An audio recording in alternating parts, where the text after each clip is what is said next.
How to upload high quality snaps on Snapchat. Hello guys and welcome back to the channel. In this tutorial, I'm going to show you how to make sure your snaps such as photos or videos look their best when uploading to Snapchat on mobile, covering camera settings, upload settings, and avoiding quality loss.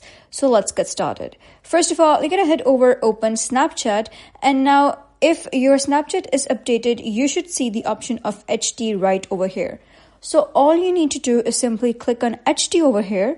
Click any snap such as photo or video, and as you upload them or send it to anyone, you'll be able to see that the pixels will be great and the photo will be in HD quality. And if you're not able to see this HD option, you can simply head over to App Store, make sure that your Snapchat is updated to the latest version.